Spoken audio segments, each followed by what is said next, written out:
We know that Qiyam al-Layl and Tahajjud are kind of interchangeable words.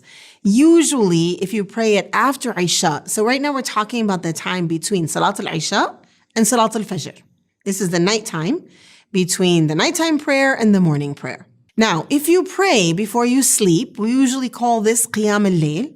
And if you sleep and then wake up, we usually call this Tahajjud.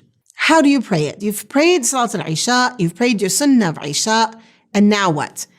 If you're going to pray Qiyam al-Layl, you can stand up and make intention for 2 extra rak'ah, and you just pray 2 rak'ahs, and then you can sleep. Or you can sleep after Isha, or do the dishes or whatever you do, and then you go to bed, wake up before Fajr. Now, simplest, you can wake up even 15 minutes before Fajr, and just make wudu and pray 2 rak'ahs of Tahajjud, and then you wait for the Fajr prayer and you pray. That's the simplest. That's the basic. 2 rak'ahs of Tahajjud. Now, here we have also Salat al-Witr. Okay, so Witr is a very strong sunnah, and it's meant to be prayed at night.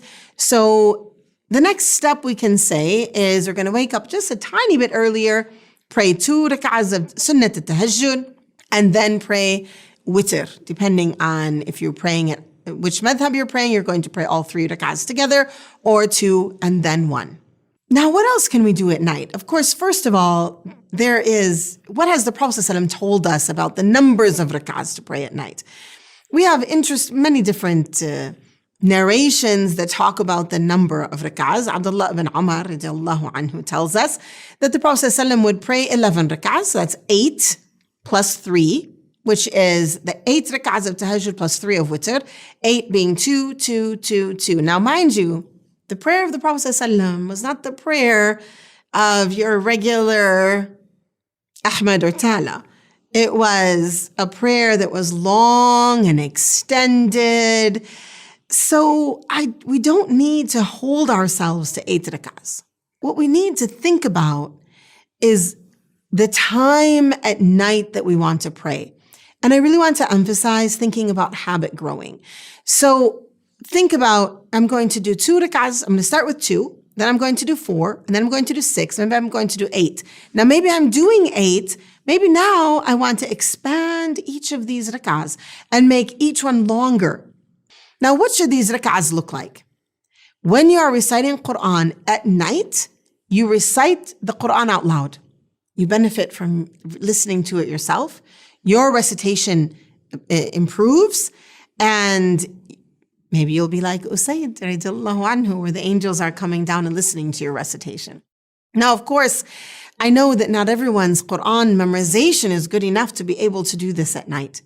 So in the Shafi'i madhab, you can set the mushaf in front of you you can get a music stand, a cheap music stand from anywhere really. Go to your local shop, better than those big online stores, and buy one, put it in front of you. Then you can get a mushaf that is bound with a spiral bound mushaf that will lay flat, or anyone that's big enough, even a tablet on a stand like that. And then it's right in front of you. So you can pray a longer prayer.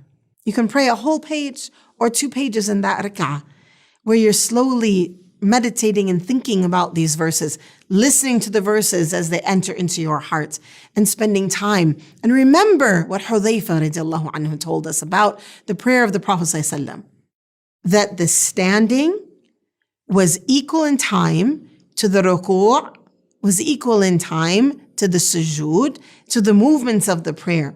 You begin with rak'atain, 2 light rak'ahs, and you do these 2 rak'ahs, and they're very lightweight. That means they're not very long. That's how the Prophet ﷺ would do it.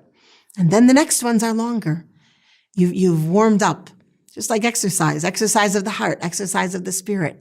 You've warmed up, and then you extend that, and then you sit and make dua.